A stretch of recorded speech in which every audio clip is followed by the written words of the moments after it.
Hey everyone, and welcome back to the United Star. I am Atanu, and today I'm joined by a very special guest. It's the editor of the Barmy Article, which is the independent Manchester United Women's Football Club fanzine.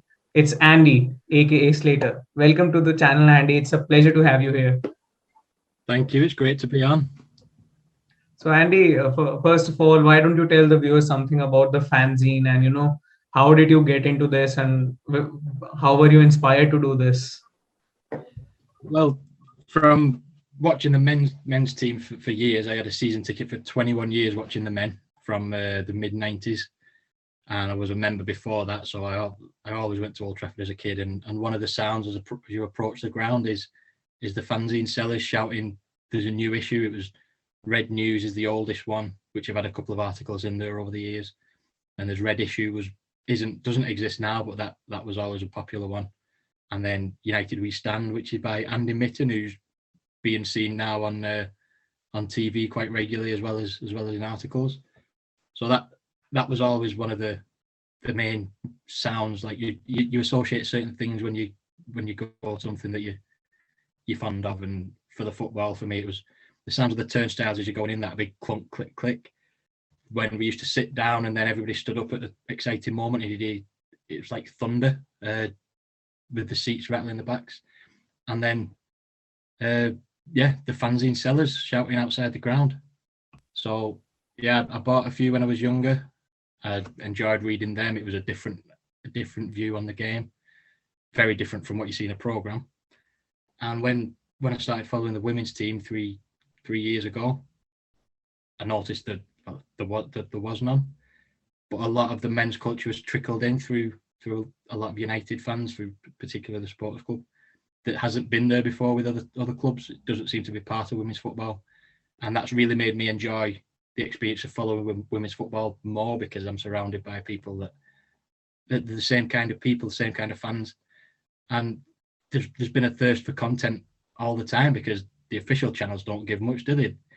It's channels like yourselves and the other YouTubers and some of the Twitter accounts that are more reliable than the official channels.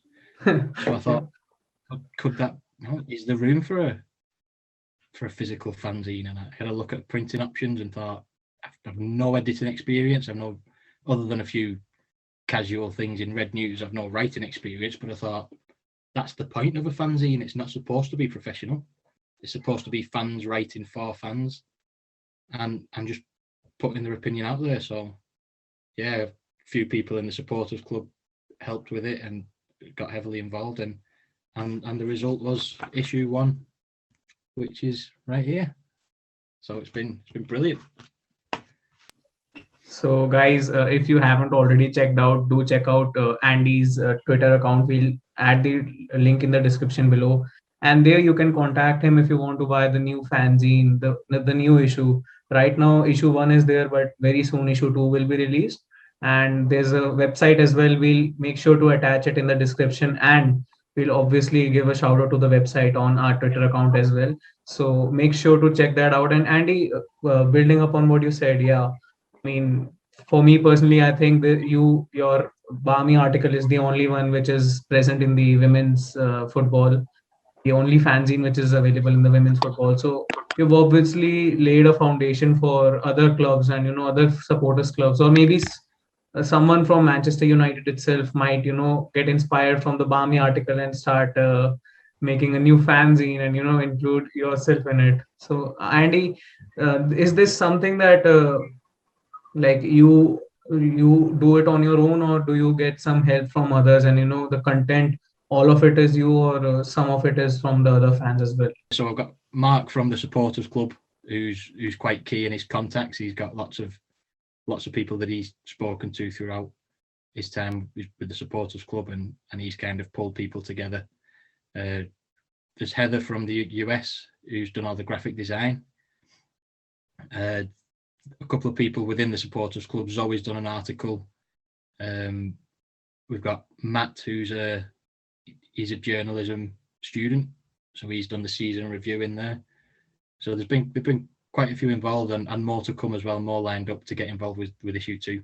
And anybody's welcome. Anybody who wants to write, who wants to put an opinion out there, whether it's an article or whether it's just a short letter of opinion or an email. I've got something that I'm very excited about coming up in issue 2 that I've done, but broadly speaking, I want most of the content to be from a broad range of people. Yeah, definitely. I think the Barmy article itself speaks that it is for the fans by the fans. So here's our request as well. If you have something you want to talk about, or if there's something you've made like an edit or a graphic thing, make sure to contact Andy, and he'll make sure to print it and use it in the subsequent articles in the Barmy article. So Andy, moving on to the women's team. Casey Stoney obviously left 2 months back. We've obviously not replaced her yet, but you've been there. You've been to the matches. You've been in there in the UK. So what is the what is the reaction of Casey Stoney leaving? Because all the way from India, I've been watching them for a year now, and I am heartbroken that seeing Casey Stoney leave. I know we'll obviously replace her and we'll have to move on, but there are so many emotions involved with the first manager that we had, because the team was formed in 2018. So Andy, what were your thoughts and what was the reaction as a whole of the fan base over in the UK? It was a bit of a shock. Like you said, she's been there from the beginning, so we've got that affinity with her. It's not like, let's see what this manager can do for us. It was, she put the team together, put the whole squad together. Every decision so far has been Casey Stoney. So it was a bit of a shock in that sense. And the wider reaction, fully falls in line with that. It was kind of almost outrage that we've let her go.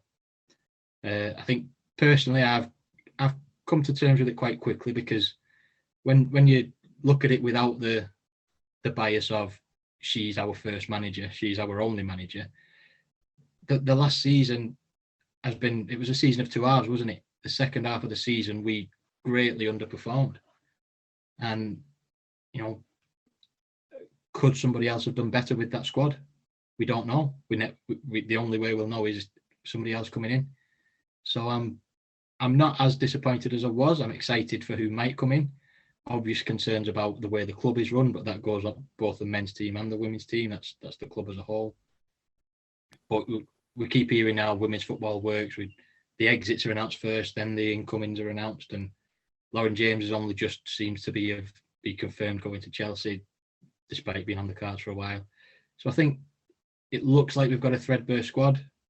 We've got no manager, but apparently some of Casey's signings are on the way, confirmed, done deals and ready to be announced. I just wish they'd announced them. Forget this outs first and then ins. They're not leaving primary school and need their little moment in the sun. The footballers who are moving on. Let's get some incoming players announced. That's the news we want to hear.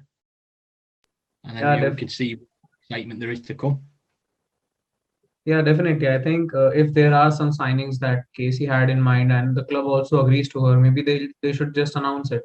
And you made a valid point there. The last season was divided into 2 halves. The first half was like a season of progress, and the second half was a season of heartbreak in some context, because at the end of the first half we were at the top of the table and there were some aspirations that maybe we can win the title, maybe we can qualify for the UWCL. But it all went downhill after the first half. In the break, I think in the Christmas break, in the winter break, players were injured. The Dubai Gate incident happened, and there were a lot of factors that led to United weakening their grasp on the top spot. So you've also mentioned the club is run pretty bad, and we have seen in the past, like a few months back, that there were a lot of protests in the wake of the ESL, the Super League, which was announced by the big clubs. So right now women's team aren't treated well. The Manchester United women's team aren't treated well. So what do you have in mind with regard to the Glazers out movement, along with the women, how they treat the women's team? Because I think most of the people think the Glazers out movement is just related to how the men's team is treated, and sometimes people don't think of the women's team or the academy or the club itself, but it's all about the men's team. So, what are your thoughts about that? I think obviously it started with just the men's team, because when the Glazers came in shortly after that, the old women's team was disbanded. Now, whether that was down to the Glazers is up for debate, or whether it was coming anyway. But that happened, and I wasn't really aware of it at the time. I didn't know much about the women's team at the time. Obviously, it wasn't as big as it is now. Women's football in general was very small at that time. But over the 16 years between then and now, it has been a case of, people say you only complain when you're not doing well. But protests have gone on throughout the 16 years at various times, even while we've been winning things. So it has predominantly been fans of the men's team, because for most of that time there has only been a men's team. Now, when the women's team was announced, it was a bit of a shock, because a lot of people understood that the Glazers were the ones that got rid of the women's team. Were they now seeing that women's football could become profitable in the next few years, and let's get on board with that? Who knows? If that is the reason, it's not the right reason, but at least it got us a women's team. And as for the way the women's team has been treated, it's a strange one, because we're still in a pandemic that's unprecedented. We don't know how it would have gone without that. It seemed to be going well. We seem to be doing it properly. And then there's been issues with where they could train. LSV hasn't been up to scratch. They've moved to Carrington, which wasn't big enough because it wasn't meant to accommodate the whole of the men's setup and the women's setup. It's a tricky one. It's, the Glazers have clearly been a parasite on our club for 16 years. How much that's got to do with the way the women are treated? It's the budget is peanuts. The budget that's needed to run the women's team is peanuts. It's not going to be much of an insignificance to them financially to run a women's team. They don't even have to get involved. So you wonder what's going on behind the scenes. Is it that the Glazers don't want the women's team to be invested in? Is it that they don't even know? They've said, here's some money, go and do it, and somebody else is in charge and not doing it well? Who knows? The Glazers could leave and we might see no better. It depends who's in and who's in charge of that relatively small section of the club. So I'd like the Glazers out. I think we'll probably see some improvement from the Glazers, not because they want to do it better, but because after all the ESL stuff, they realise they're going to have to do something. It might be the bare minimum, and I've no doubt they'll continue to take their all the money that they're taking out of the club, the dividends from their ownership of the club. But the women's side of it is a small part, because it's the last 3 years of 16 where there's been a fairly dedicated campaign, which has only been heightened because of the ESL saga. Yeah, definitely. I think you made a valid point over there that the Glazers won't make amends because they have wanted to do that. They'll make the amends because a lot of pressure has been put on from the fans. And I was discussing it with Jonathan from the All for United WFC in our last video, that now the broadcasting deal has been announced for the FAWSL as well. So there will be a lot of spotlight on the club as a whole. So that will expose how the women's team is treated by the board, and it will come with a lot of scrutiny also. So I think whatever the reasons might be, go on. Yeah, the money as well, because that will inject money into the women's game, and that might pique the Glazers' interest a little bit more. If they haven't been interested, they might think there's money to be made. It might not be profitable for a couple of years yet, but there's certainly promise there for the women's game to support itself. It's growing, and that's proven by Sky's interest. So it could sustain itself in the future.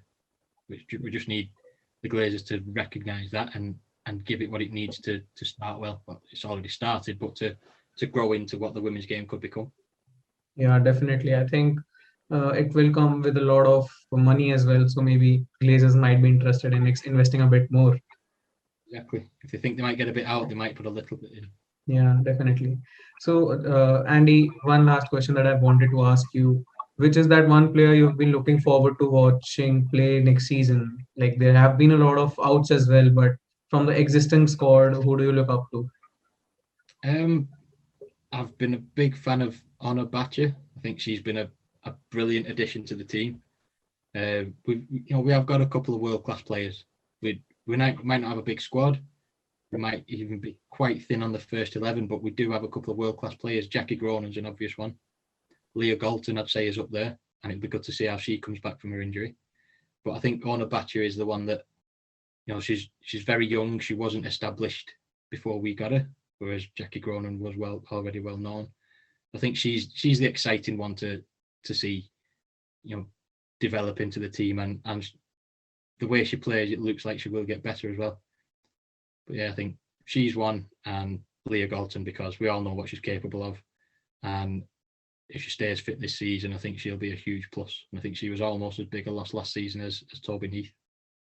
Yeah, definitely. I think the loss of Toby Neath and Leah Galton, back-to-back games, I think that was a bit of a, shock and surprise, I think, but afterwards we came to know that the training setup and the training facilities are not up to the mark. So the frozen pitches and everything.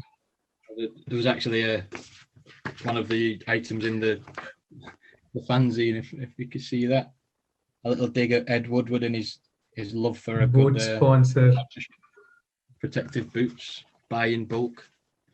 But actually, going back to that question, and this shows how much we missed last season. Completely forgot about Russo. I was going to say her name. I mean, I was going to say her name, that Alessia Russo is the one player that I've been looking forward to watching her play more. The few games she played at the beginning of last season, did she score 4 goals in 4 games or something like that? And then she'd been injured for the rest of the season. So, if she stays fit for the season and lives up to her potential, that's looking like a potentially top-class striker. Maybe she'll get the golden boot as well in the WSL by the way she scores goals. Yeah, exactly. And then, we've still got Atanu, who took everybody by surprise last year. You had all these big names come in, and then Atanu just quietly did a thing and racked up the numbers. There's a lot of exciting stuff to look forward to, and that's without any signings yet. Yeah, definitely. I think there is a crisis, but we aren't as bad as people perceive we are. We've got a good squad. We've got a good starting 11, I think, except for that centre back position. So yeah, I think we agreed then that, didn't we, without even realising, when we were both on All for United. Your 11 and I had it written down next to me. The front 6 we've got. Front 3 is great. Galton. So let's just recollect it once again. Maybe you can recollect it once again. Yeah. So as a front 3, Russo up top, Galton on the left, Hansen on the right.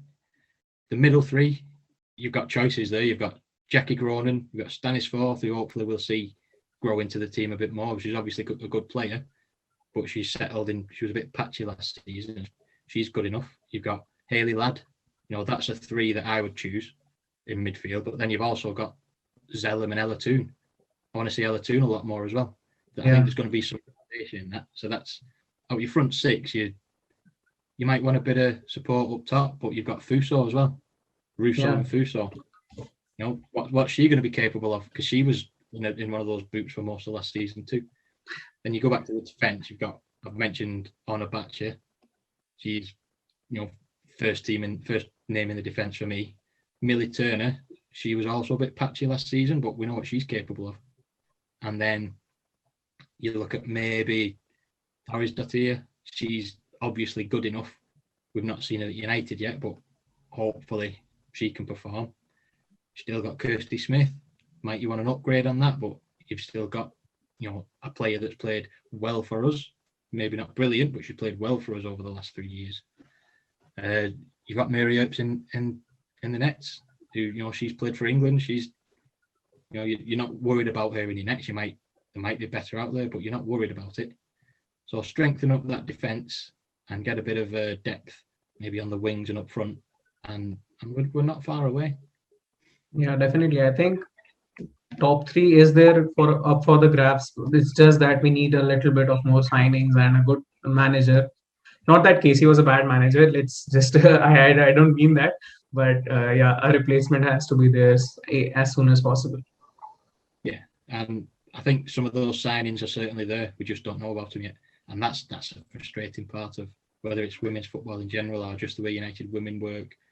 We give everybody who's going out a full day to mourn their exit, and then we're still waiting and waiting for these arrivals. Yeah, definitely. So, Andy, thanks a lot for coming on the channel. It's been a pleasure to have you here. Can you show the viewers once again the fanzine, the issue 1 of the fanzine? Yeah, so the front page again, got the Tobin Heath there, and at the back we've got a kids corner, so there's a line drawing of Leah Galton to colour in, and then on the inside we've got a design your own kit, bit of a word search, so there's stuff for kids to do as well. And then some of those in here, we've got season review, we've got Zoe did an article. She was going Andy, to do an article your video has stuck again, I think. Yeah, now it's fine. Yeah. So where had you seen? Where were we up to? Yeah, after the kids corner at the end. So yeah, and then there's a season review, which Matt did. There's Zoe she was going to do an article on the state of refereeing, but then we had a bit of an exciting hold the front page moment when Casey left. So we changed that. She's going to do that for issue 2. And she's done a piece on Casey Stoney in this one. But then something I'm very excited about for issue 2 is a girl that played for United Ladies, as they were known before the Glazers disbanded the team. So she played for United for 7 years, from 1997 to 2004. And I met with her and did a little interview to write a piece on her time with United, because that's one of the things we see about women's football, or at least United women, is these girls are celebrated as the first ever.